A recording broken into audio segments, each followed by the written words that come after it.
vous voyez, je n'étais pas supposé revenir. J'ai décidé de revenir. Je me sens un petit peu mieux. Fait qu'organisez-vous à tous les mois, par exemple, il faut que vous vérifiez votre téléphone, parce qu'on ne sait jamais quand est-ce que je vais prendre du time off. Je pense que le mois prochain, je vais être ici encore. Fait que je suis bien content. Je veux développer, en ce qui concerne la psychologie évolutionnaire, je voudrais développer le concept de l'opposition avec l'entité maîtresse. Dans l'évolution de la psychologie supramentale, où l'homme prend conscience de sa source, il est évident qu'au cours de l'évolution, cette conscience de la source va se métamorphoser, s'altérer profondément, à un point où l'homme éventuellement va devenir totalement individué, c'est-à-dire totalement libre de toute forme de spiritualité, connecté ou lié avec la source de sa conscience mentale.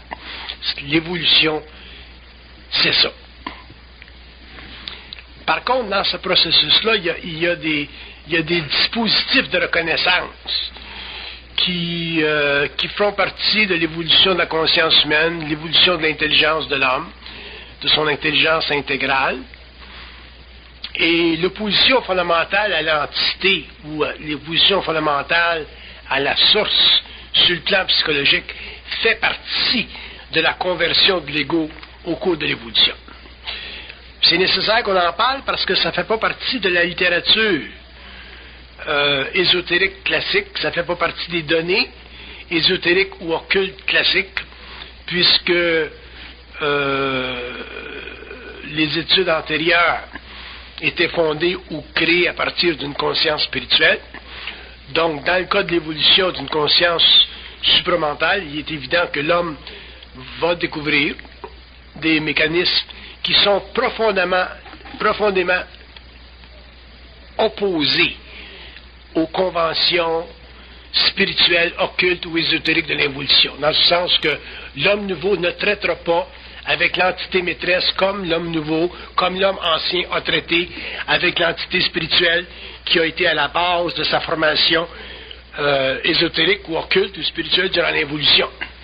Et cette opposition-là fait partie des grandes œuvres de l'homme nouveau, des grandes œuvres de la conscience nouvelle, parce que cette nouvelle conscience sera responsable au cours de l'évolution pour la formation d'une fondation psychologique et psychique totalement renouvelée en ce qui concerne l'homme, son lien télépathique avec les plans et sa façon de traiter avec les êtres de lumière de quelque acabit qu'ils soient. Ça ne fait pas partie de notre psychologie normale ou historique de confronter l'entité maîtresse. Ce que j'appelle l'entité maîtresse, c'est l'ajusteur de pensée.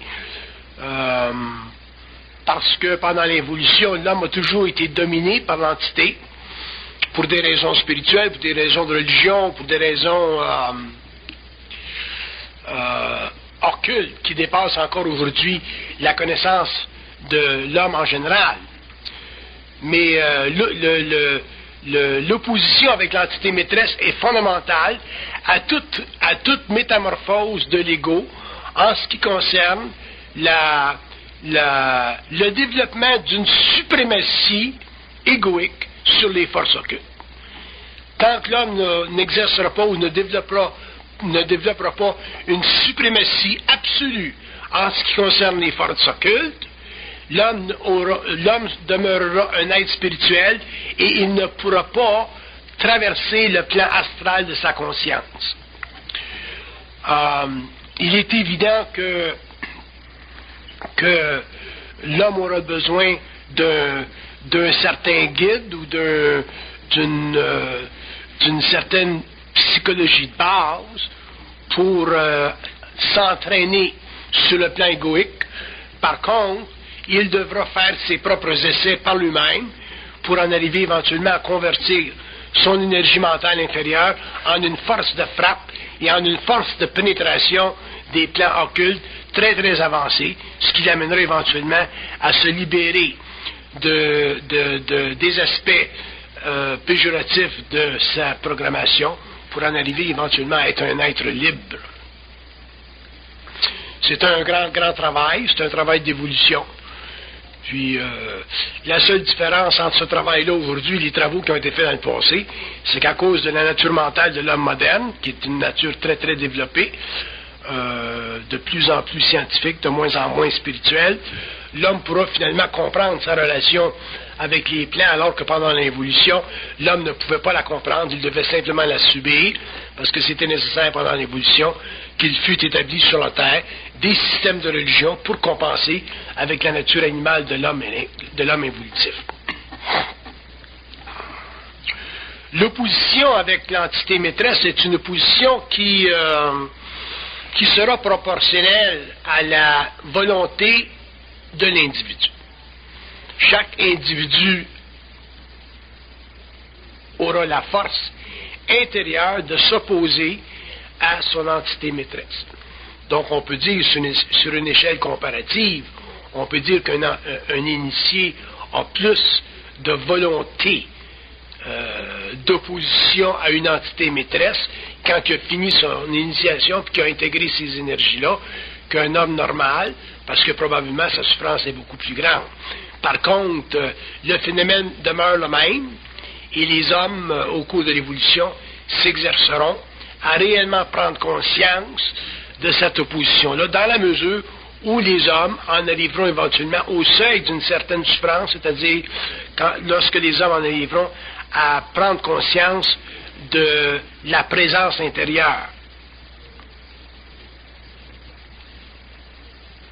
Une fois que l'homme aura pris présence de la présence intérieure, ou conscience de la présence intérieure, mais en dehors des paramètres spirituels de sa conscience évolutive, l'homme commencera à reconnaître, petit à petit, la psychologie utilisée dans la conversion de ses corps subtils, et il verra que cette psychologie-là, qui fait partie de la manipulation de son corps mental, est en ordre, c'est-à-dire convient à la réalité des choses, mais doit être ajustée pour que les choses cachées conviennent à sa réalité matérielle. Donc à ce moment-là, éventuellement, il y aura équilibre entre l'entité maîtresse et l'ego. Et lorsqu'il y aura équilibre entre le mortel et l'entité maîtresse, bien, on pourrait dire que l'homme est arrivé à un état de conscience unifié et qu'il est dans un processus d'individuation suffisamment développé pour le libérer finalement du connu à tous les niveaux de sa conscience sur la Terre. L'opposition avec l'entité maîtresse, c'est une opposition qui n'est pas facile à vivre parce que l'entité maîtresse utilise toujours des paramètres psychologiques exclusifs à l'ego dans son travail avec l'homme. Autrement dit, l'entité maîtresse se sert toujours de concepts ou de pensées qui font déjà partie des archives de la conscience égoïque. Et ça, un peu, ça a tendance à voiler sa réalité et à créer chez l'homme l'impression que c'est lui qui pense comme ça. Et ça fait partie du grand mystère de la conscience humaine qui sera finalement développé, élucidé avec le temps et qui permettra finalement à l'homme de réellement comprendre sa relation avec les forces occultes, c'est-à-dire avec les dieux de l'ancien temps, des anciens temps ou des anciennes périodes. L'opposition avec l'entité maîtresse est une opposition qui est fondée sur le principe de la souffrance. Ça, faut pas se leurrer.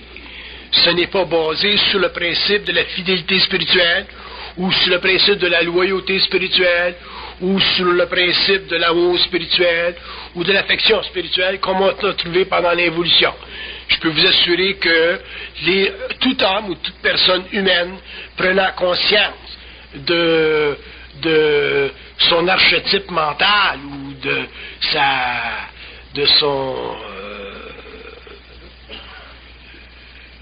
l'ajusteur de pensée ou de l'entité maîtresse, tout homme en prenant conscience de façon évidente se rend compte avec le temps que la souffrance est utilisée pour sa transformation intérieure. Alors, l'idée, là, d'être en contact avec les plans ou d'être en contact, comme on lit souvent dans des livres là, de dernière mode, là, les livres qui font partie d'une sorte de collection angélique, là, conversation avec mon ange ou dialogue avec mon ange, vous allez réaliser avec le temps que votre ange c'est un plein de marde, quand il va être découvert.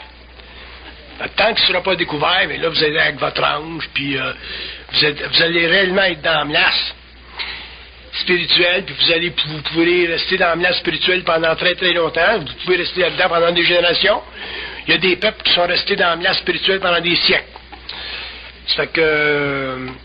mais à partir du moment où l'homme va venir en contact avec une science nouvelle là, de toutes ces forces-là qui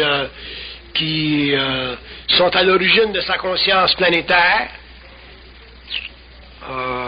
l'homme va devenir très intelligent et finalement va en arriver à maîtriser la puissance de ces forces-là sur sa conscience involutive, de sorte que l'homme en arrivera finalement à se libérer du connu et à éteindre assez rapidement le karma de son souvenir, c'est-à-dire les aspects occultes, voilés, de sa conscience humaine qui font partie intégrale de son âme, donc de son souvenir incarnationnel, ainsi de suite.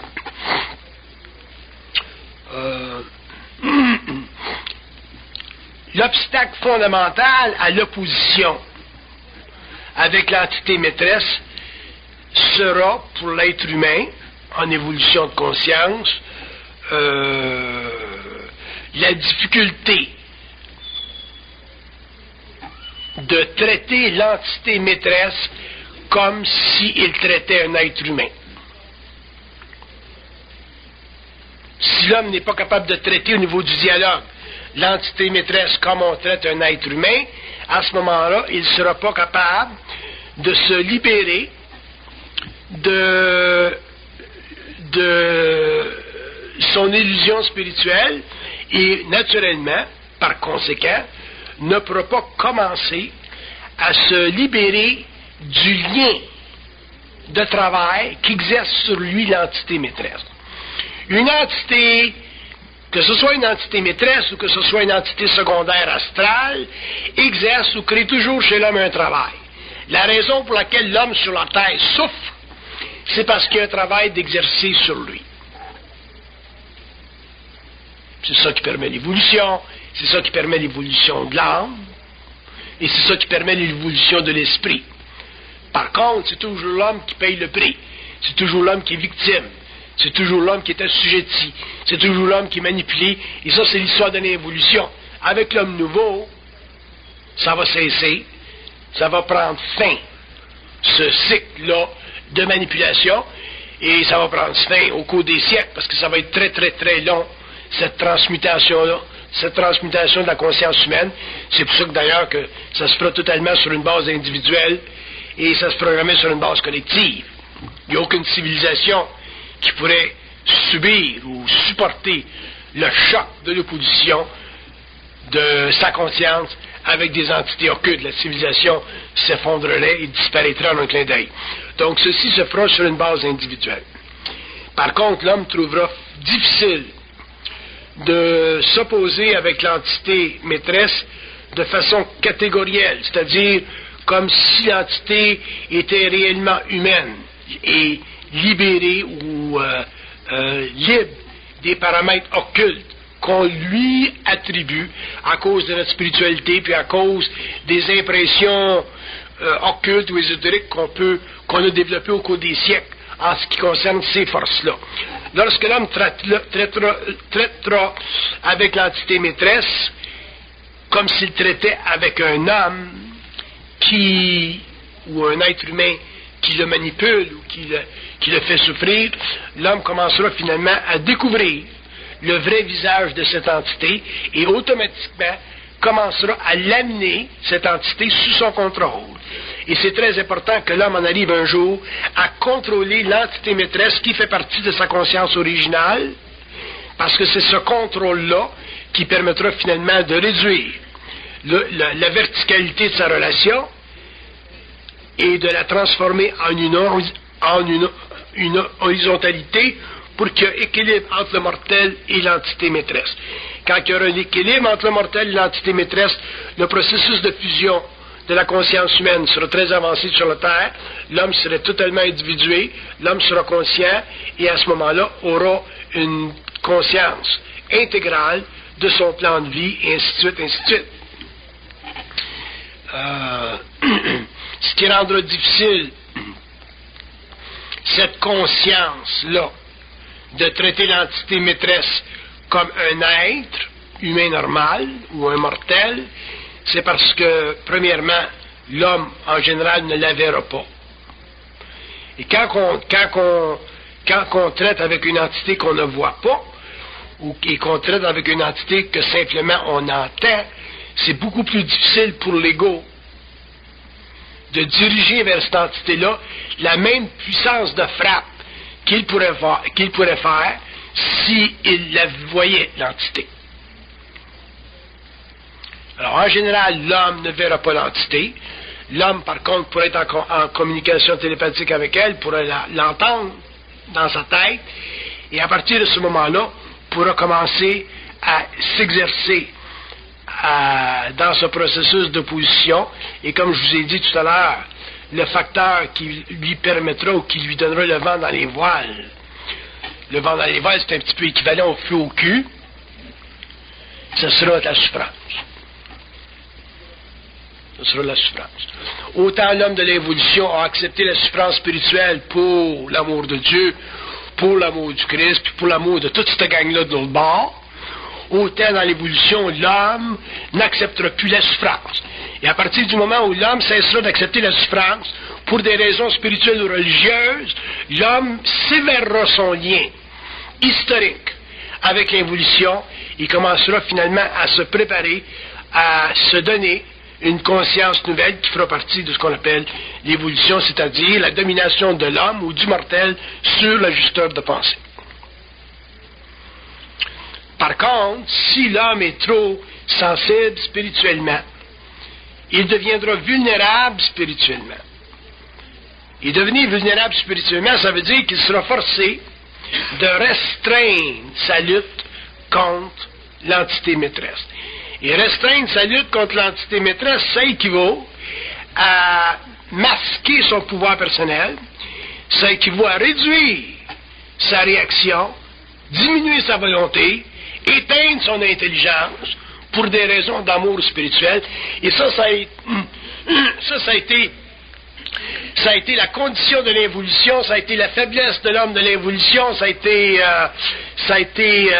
la source de son ignorance pendant l'évolution, et l'homme conscient se révoltera complètement contre ceci, cette condition-là, et éventuellement en arrivera au fur et à mesure où il entreprendra de se libérer de tout ce qui l'influence dans sa vie personnelle, autant extérieure qu'intérieure. Et ça l'amènera finalement à comprendre qu'il n'y a personne et il n'y a rien au-dessus de lui. Quand l'homme comprendra qu'il n'y a rien au-dessus de lui, qu'il n'y a pas d'entité spirituelle ou occulte au-dessus de lui, il se libérera finalement d'un des grands signes de l'évolution, c'est-à-dire de l'inconscience et de l'ignorance spirituelle. N'oubliez pas une chose, qu'on ne peut pas comprendre ou savoir quelque chose ou quoi que ce soit sans en vibrer la totale réalité. Pourquoi la science est si prenante aujourd'hui dans le monde? Pourquoi la science est si puissante? Pourquoi la science a été capable de bousculer les superstitions des religions? Parce que le scientifique, le technicien dans son labo est capable d'évaluer par lui-même, pour lui-même et en relation de lui-même ce qu'il voit et ce qu'il observe. Alors, un scientifique qui est dans son labo, quand il travaille, ne subit pas d'autorité au-dessus de lui. La seule autorité qui confirme sa relation avec la matière qu'il étudie, c'est son phénomène d'observateur par rapport à cette matière-là. Quand même, vous arriveriez, vous direz, bon ben, ça va contre les lois de l'Église, ou ça va contre les lois de Dieu, ou ça va contre les lois des religions. Il va dire, bon ben, les lois des religions, c'est les lois des religions, les lois du laboratoire, c'est les lois du laboratoire. Ça va être la même chose pour l'homme nouveau. L'homme conscient dans sa relation avec l'entité maîtresse, ça va être comme un homme qui étudie dans son propre laboratoire sa relation psychologique, ésotérique, occulte, psychique, avec un monde qui fait partie de son expérience et dont il doit en arriver à dominer parfaitement la présence. Quand l'homme en arrivera à dominer parfaitement la présence, l'homme en arrivera à des conclusions fondamentales qui feront partie de sa science intérieure et aucune autorité extérieure à lui ne pourra, ou intérieure à lui, ne pourra entrer en contravention avec ce qu'il saura. Ça fera partie de sa liberté, ça fera partie de son choix libre et ça fera partie finalement de sa capacité de ne plus être jamais dominé dans son expérience sur la Terre. Par contre, si l'homme n'en arrive pas au cours de son développement à mettre de côté des sentiments précieux et sacrés qui font partie de l'évolution, qui ont été nécessaires pendant l'évolution, qui ont fait partie de l'éducation des masses et de la formation des grandes civilisations judéo-chrétiennes ou autres, l'homme ne pourra pas s'individualiser, c'est-à-dire retourner à sa source avec le glaive dans la main droite. Si l'homme ne retourne pas à sa source avec le glaive dans la main droite et qu'il retourne à sa source avec la croix en main, il est fait à l'os. Par contre, il devra, de par lui-même, avec sa propre connaissance, avec sa propre conscience, de sa propre expérience, découvrir les principes de ce nouveau visage de l'homme, de cette nouvelle conscience humaine qui prend racine présentement sur la Terre et qui fait partie de l'évolution, quel que soit le temps que ça prendra. Si l'homme n'est pas capable d'en arriver pour des raisons spirituelles ou autres, à se mettre en grande opposition avec ces forces-là, l'homme ne pourra jamais comprendre son mystère et il demeurera toujours un être typiquement ignorant, lié aux conventions et impuissant à faire éclater finalement les mystères de sa conscience personnelle ou les mystères de l'humanité. Vous savez très bien que sur le plan matériel, les hommes ou les êtres qui sont en pouvoir ou qui ont du pouvoir ne laissent jamais le pouvoir sans lutter. C'est la même chose au niveau des plans, il n'y a pas de différence. Qu'une intelligence soit dans un corps matériel ou qu'une intelligence ou une entité soit dans un corps immatériel, les lois du pouvoir sont les mêmes. Une entité ne laisse jamais le pouvoir parce que le pouvoir fait partie structurellement de sa conscience sur le plan où elle est. Donc le pouvoir, une entité ou un mortel ne le laisse pas par bonne volonté. Il faut toujours qu'il y ait une lutte. Et l'homme devra lutter pour l'élimination du pouvoir des forces occultes sur sa conscience involutive.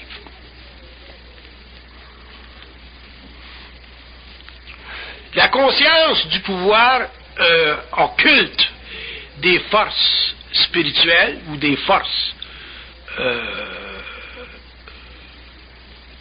qui constituent la source de sa pensée, la nature de ce pouvoir-là n'est pas nécessairement évident pour l'homme, parce que l'homme est très spirituel. Et être spirituel, si on le regarde du point de vue d'un initié, ça équivaut à toujours rendre hommage a une volonté autre que la sienne. Un être spirituel, c'est un être qui rend hommage à une autre volonté. Et en rendant hommage à une autre volonté, il s'assujettit à cette volonté-là. Et quand on fait ça pendant des siècles de temps, ou qu'on fait ça pendant des générations de temps, il vient un temps où on perd la perspective de notre réalité, et l'homme de l'involution a perdu complètement la perspective de sa réalité en tant qu'être cosmique sur la Terre. Si vous regardez les guerres de religion, si vous regardez les guerres de pouvoir, si vous regardez la façon dont l'homme a été traité ou s'est traité fraternellement pendant des siècles en relation avec la religion, vous allez réaliser que le pouvoir spirituel sur la Terre a été très puissant et demeure encore très puissant. C'est seulement sur la base individuelle que ce pouvoir-là est fracassé ou fracassable. Sur le plan social, c'est une longue évolution. C'est évident que le pouvoir spirituel n'est pas aussi puissant aujourd'hui dans les pays industrialisés qu'il l'était il y a 200, 300, 400 ans. Mais il est encore très, très puissant. Dans les pays sous-développés, il est encore très, très puissant. Mais sur le plan individuel, sur le plan de l'homme, qui finalement commence à comprendre le mystère de sa propre évolution, le pouvoir spirituel est totalement inefficace et incapable et impuissant à dominer sa conscience. C'est dans ce sens-là que l'homme nouveau, l'homme conscient, appelez-le comme vous voulez, l'homme qui finalement aura réalisé aura compris son propre mystère, c'est dans ce sens-là que cet homme-là ne pourra plus, avec le temps, être assujetti à aucune condition qui ne fera pas son affaire, en ce qui concerne la réalité des plans. L'homme ne pourra plus s'assujettir aux dictées de l'invisible. Vous ne vous assujettissez pas aux dictées des gens qui vous parlent. Quand quelqu'un vous parle, ça ne va pas votre affaire, vous vous mettez en opposition.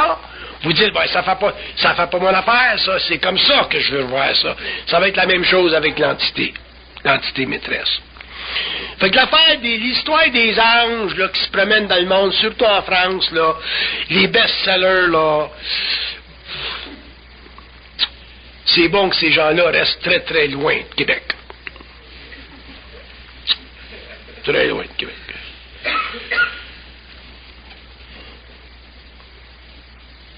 Autant c'était agréable pendant l'évolution de rencontrer ces gens-là qui avaient des yeux d'engraisse de bine, là. Autant dans l'évolution, ça va être réellement détestable de rencontrer ces gens-là qui ont les yeux d'engraisse de bine. Il y a une limite à l'ignorance, là. Tu sais. Il y a une limite à l'ignorance. Puis la limite, ben, on commence à y toucher. Ça a commencé en 69, puis ça va continuer, puis il n'y a rien qui va arrêter ça. Je suis allé dans les magasins d'aliments naturels dernièrement, là. Une petite femme qui a ça, là. Tu rentres là-dedans, là. Il y a de l'encens là-dedans, mon genre. Je pense assez pour avoir une bronchite.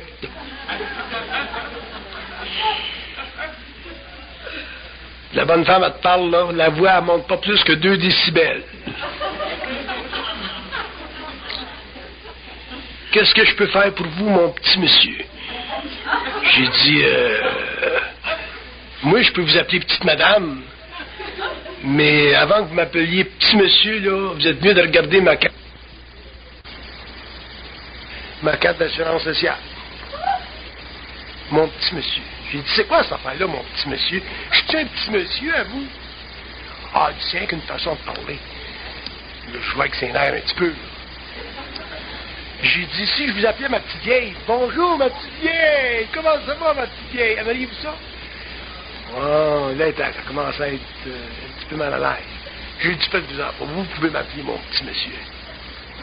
Pas de problème. Je ne voudrais pas aller plus loin que ça. Fait que... ne parlez pas d'opposition avec l'entité maîtresse, là. Accouche avec.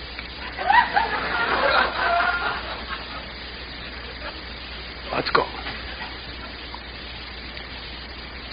la psychologie supramentale, c'est une psychologie qui est créative, dans ce sens qu'il n'y a plus de fin à ça, il n'y a plus de limite à ça. On la découvrira, on l'écrira, on la parlera, il n'y a plus de fin. La compréhension des voiles qui séparent l'homme des plans, la compréhension des voiles qui créent dans la conscience humaine une ignorance abominable, abominable. Pour un être conscient, c'est une situation imprenable. Et l'homme conscient prendra conscience de ceci. L'homme ne pourra plus traiter avec ces conditions-là. C'est pour ça qu'il y a des principes de base qui seront expliqués à l'être humain. Puis ces principes de base-là seront totalement irréductibles. Quand on parle de l'opposition entre l'homme et l'entité maîtresse, on parle de la guerre avec les plantes. Jusqu'où les hommes pourront faire la guerre avec les plantes, ça dépend de leur conscience personnelle, ça dépend de leur degré de souffrance avec les plantes, ça dépendra de leur niveau d'initiation, ça dépendra de leur statut universel, ça dépendra beaucoup de choses.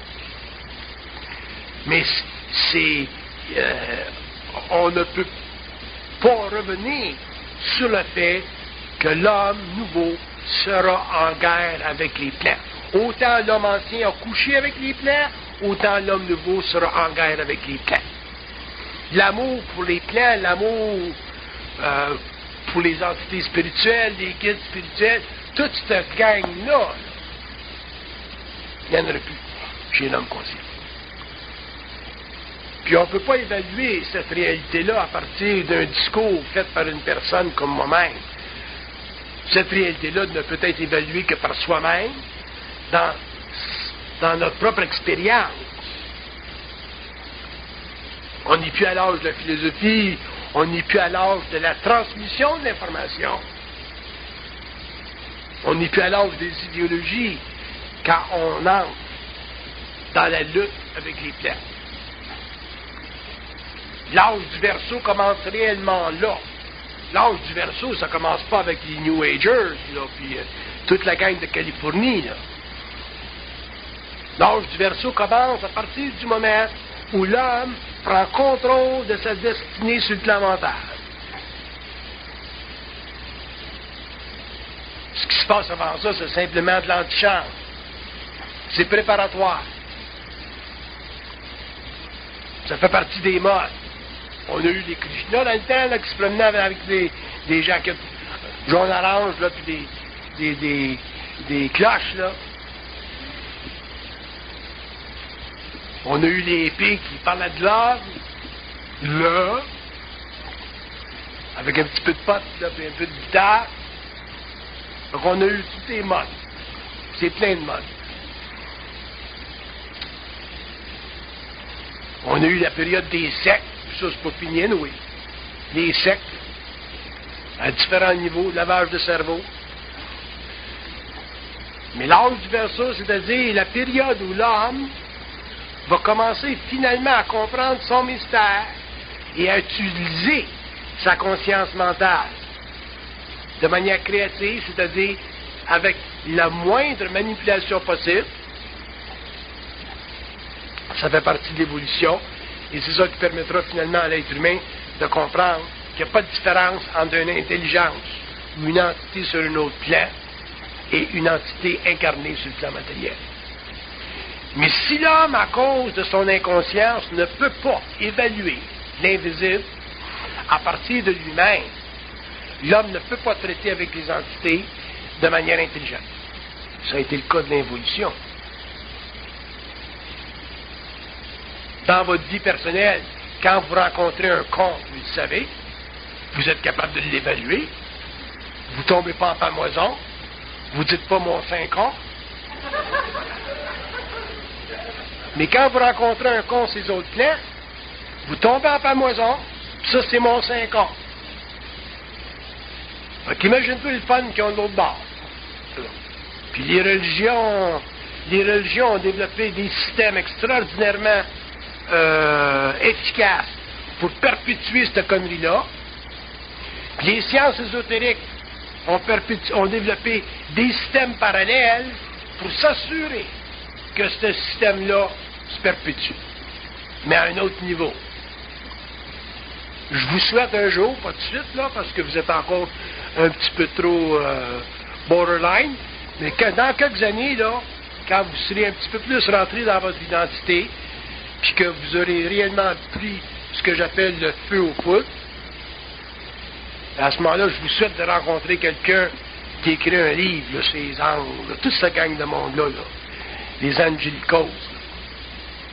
Puis vous allez voir comment est-ce que vous allez vibrer à cette sorte d'extrême onction. Mais comme vous allez être fin, puis délicat, puis vous allez contrôler votre énergie, vous allez pas en faire cas. L'ignorance sur la Terre, c'est pas grave, parce que c'est académique. Mais l'ignorance en ce qui concerne les plans, c'est plus académique. Ça vous rend intellectuellement anémique. C'est très grave. Ça enlève de l'homme sa puissance. Puis ça fait de lui un être réellement subalterne, c'est-à-dire un être secondaire. Secondaire à qui? À un autre être qui est primaire à lui, qu'on appelle l'ajusteur de pensée. Puis la chose que vous devez faire le plus attention au cours de votre évolution, c'est les livres que vous lisez, même les miens. À partir du moment où vous lisez un livre, si vous croyez ce que vous lisez, vous êtes fait à l'os.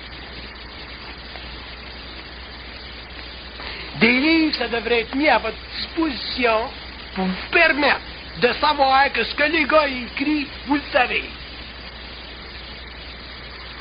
Un livre, c'est pas supposé d'être mis à votre disposition pour vous faire penser d'une certaine façon. C'est pour vous faire réaliser que ce que le gars a écrit, vous le savez. C'est la seule raison pour laquelle un livre occulte ou ésotérique doit exister. Mais si un livre est écrit, puis ça vous amène à croire ce qui est écrit, qu'à un moment que le livre soit écrit par Bernard de Montréal, vous êtes fait à l'os. Parce qu'il y a des nuances, il y a des niveaux, il y a des voiles dans le livre qui vont faire partie de votre personnalité et qui, avec le temps, vont éteindre votre propre intelligence et qui vont finalement vous empêcher de savoir que ce que le gars a écrit, vous le savez. C'est pas un privilège personnel de savoir. Ça fait partie de la lumière de l'homme, ça fait partie de la conscience universelle de l'homme. C'est pas un privilège de Bernard de Montréal de savoir. C'est le privilège de l'homme de savoir. Fait que si vous croyez des livres, même si ce sont des livres qui sont respectables, automatiquement vous êtes en faute par rapport à vous-même et vous vous empêchez de réaliser que ce qui est là, vous le savez, puis ce qui est là, si c'est pas ça, vous êtes supposé de le savoir que c'est pas ça. Sinon, ça vous donne quoi de lire? Ça vous donne rien. Vous allez lire pour vous empoisonner l'esprit, vous allez lire pour vous alourdir l'esprit, vous allez lire. Lire, c'est un dialogue avec quelqu'un qui a écrit. C'est ça, un livre. Mais s'il n'y a pas de dialogue entre le livre et vous autres, parce que vous croyez tout ce qui est écrit, vous êtes fini, vous êtes fait à l'os, vous n'en arriverez jamais à comprendre la différence entre la liberté de votre conscience mentale et le pouvoir créatif que chaque homme a et possède et qui fait partie de sa propre lumière. La plus grande erreur de l'évolution, c'est une erreur technique, ça fait partie de l'évolution. On l'accepte, je l'accepte, ça fait partie de la réalité, ça fait partie de la construction des civilisations. La plus grande erreur de l'évolution, c'est le fait que l'homme croit. Les grandes erreurs, les grandes souffrances, les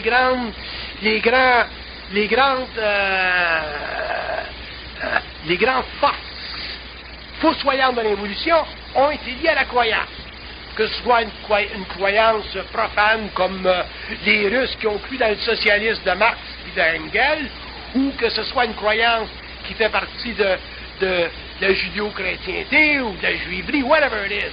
La croyance, c'est fondamentalement anti-homme, anti-intelligence, et la source de la croyance, c'est la manipulation de l'ego par des entités qui font partie des autres plans et qui ont le pouvoir de la sanction historique contre l'individu qui n'a aucune identité. C'est ça la croyance.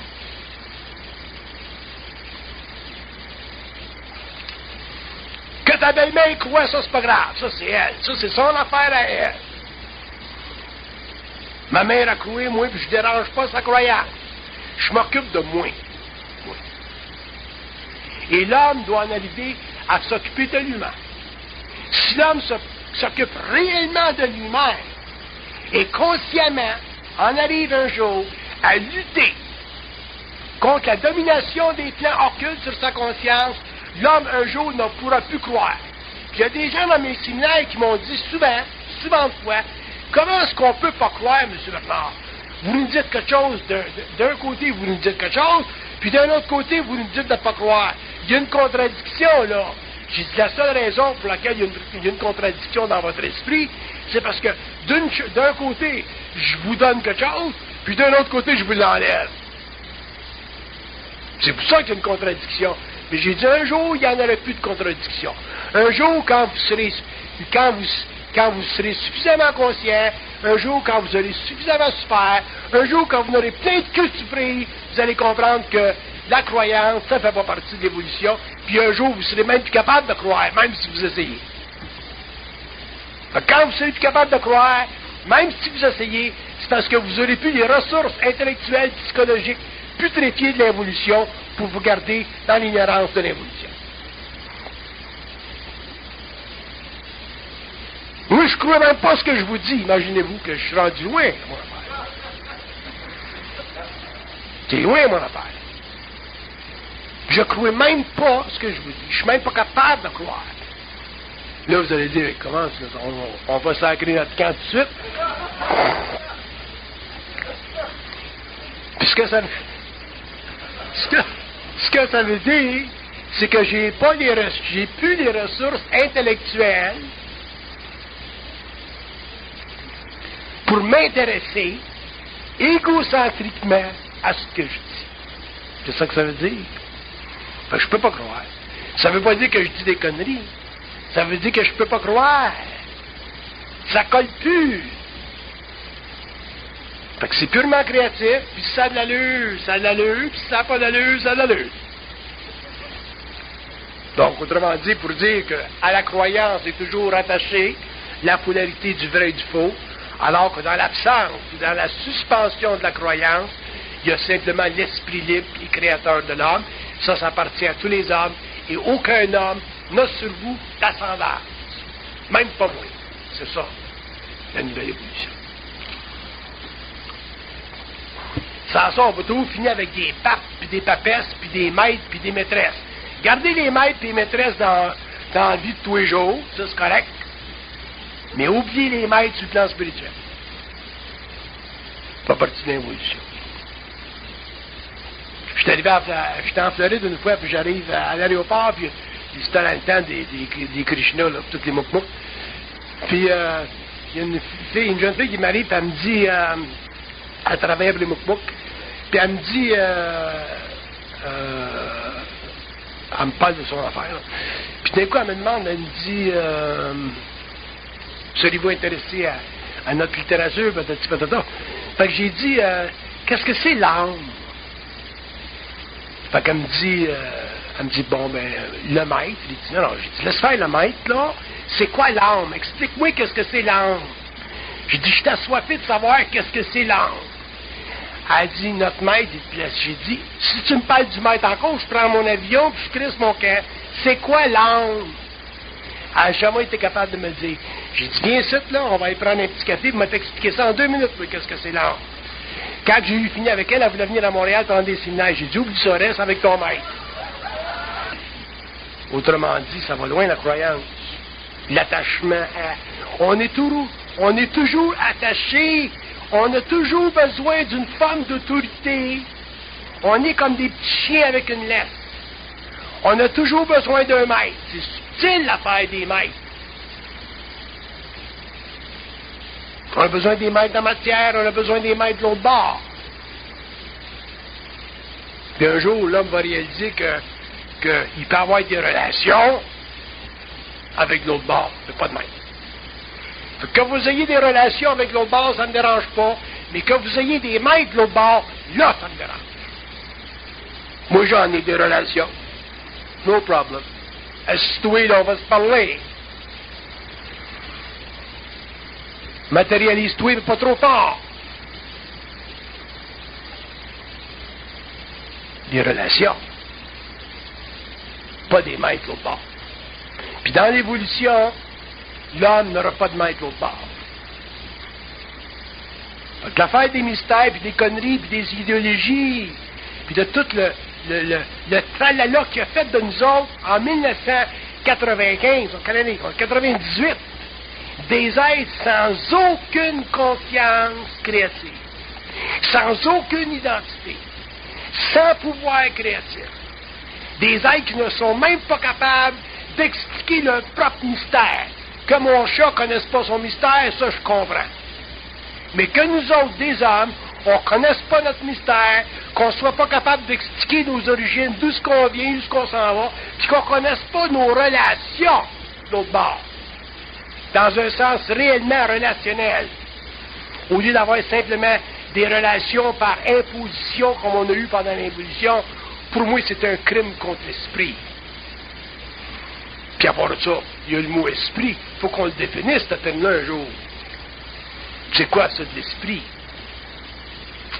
Fait qu'on a beaucoup de travail à faire dans l'évolution pour réellement décortiquer tout le mensonge cosmique qui a été perpétué pendant des millénaires à partir du temps où l'homme était dans une conscience tribale jusqu'à aujourd'hui, alors que l'homme vit une conscience sociétale, technologique avancée, mais totalement enracinée dans les illusions perdues du Moyen-Âge.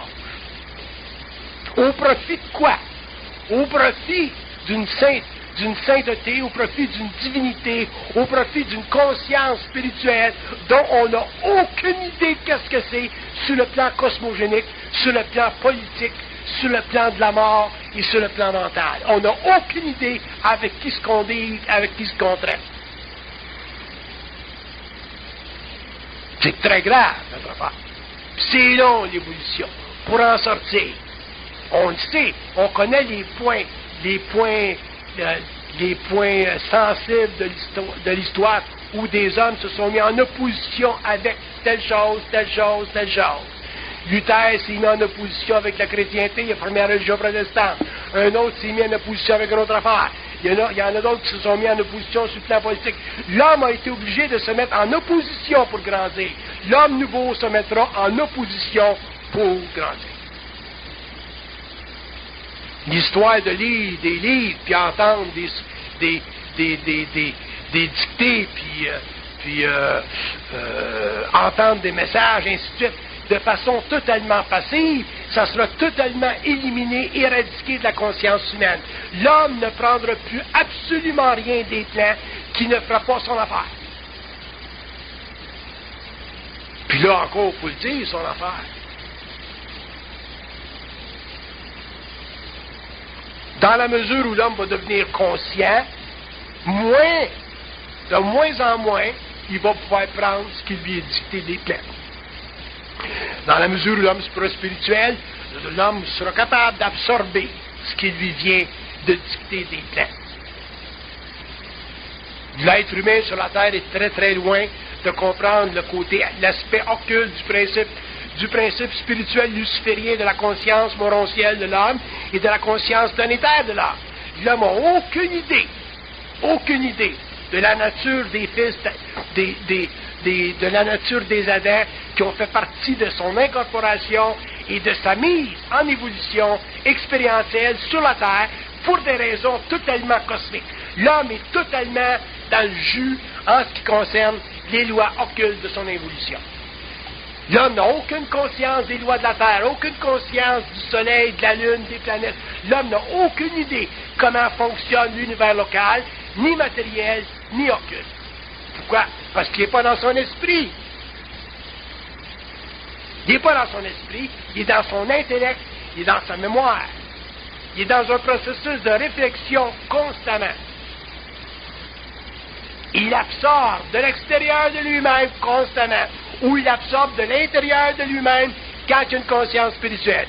Quand l'homme aura une conscience mentale déspiritualisée et qu'il commencera finalement à faire face aux entités cosmiques qui sont à l'origine de sa conscience planétaire, l'homme commencera à être intéressant, l'homme commencera à être conscient, l'homme commencera à être extrêmement intelligent sur la Terre et il ne pourra plus, à ce moment-là, se faire diversifier, se faire débalancer dans ses énergies.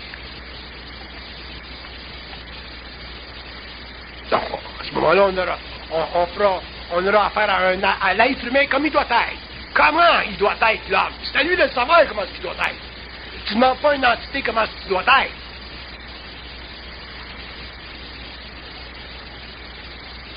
Si un chien demande à son boss comment il doit être, le boss va dire, reste-toi là. Lève une patte. Fais droit la queue. Baffe pas. Mais si le chien est intelligent, il dira au boss, passe-toi là, ma lèvre là, je n'ai plus besoin de ça. Je m'en vais. Le boss dit, qui c'est qui va te nourrir? Inquiète-toi pas. Qui c'est qui va te nourrir? Ça, c'est comme l'entité. Qui c'est qui va te nourrir? Qui c'est qui va te supporter moralement? Qui c'est qui va t'encourager? Ça va très loin, la domination de l'homme. Et un jour, si j'ai le temps, puis j'ai le goût, j'écrirai un livre aussi épais que la Genèse du réel sur les lois occultes de la domination. Quand même, il ferait ça pendant 20 chapitres. Vous allez voir ce qui va sortir de là. Ça va être du linge sale. Il y en a un autre livre que je pense. Je suis plein de livres dans ma tête. Je les écris pas, là, parce que je suis tanné. L'orgueil des anges.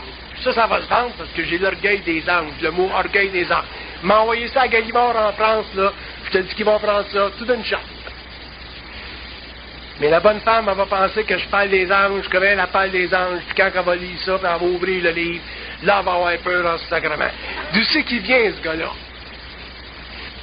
Moi, j'ai fait, je me rappelle en France, ma femme, elle avait donné la Genèse du réel à une bonne voyante française, qui était assez vieille quand même, 80-81 ans. Elle a mis la main sur mon livre, et elle est tombée à terre. Elle est tombée à terre, sur le cul. Ben! Au moins, c'est une bonne voyante.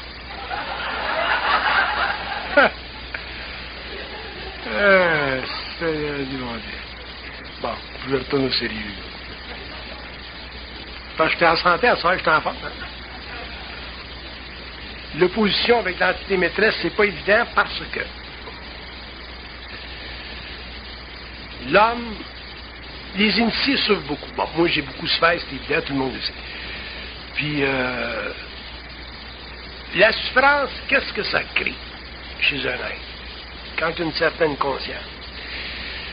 Ça crée éventuellement, ça crée un appointement avec lui-même. C'est ça que ça crée, la souffrance. La souffrance, ça crée un appointement avec soi. Quand tes yeux dans la graisse de bine, moi, la souffrance, ça te rapproche du bon Dieu. Tu sais, ça fait descendre la Vierge dans ta chambre le soir.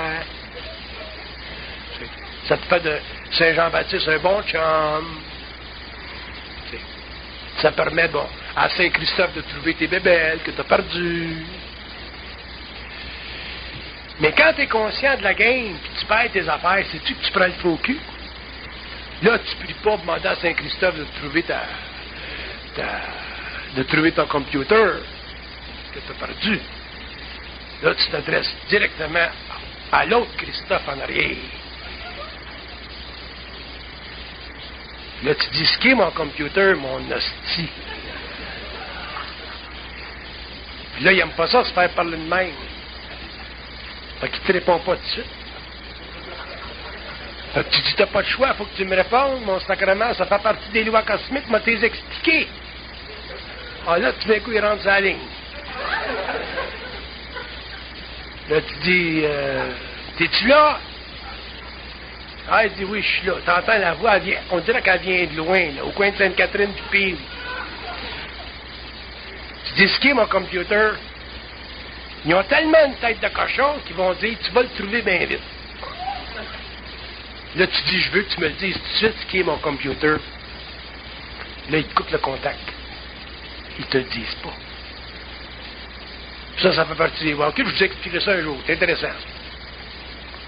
Mais au moins, il dit, tu vas le trouver bien vite. Si tu perdures un petit peu, là, s'il te donne un peu d'espace, tu vas dire combien de temps bien vite? Il va dire d'ici une couple de jours. Si tu t'obstines trop avec, là, éventuellement, il te coupe le contact. Bon, ben la conscience de ça, de se faire couper le contact à partir des entités maîtresses, ces autres-là, ça va être le début de la rébellion de l'homme et de sa conscience de la manipulation. Et quand l'homme aura conscience de cette manipulation, l'homme sera déjà affranchi, même s'il n'est pas encore totalement conscient.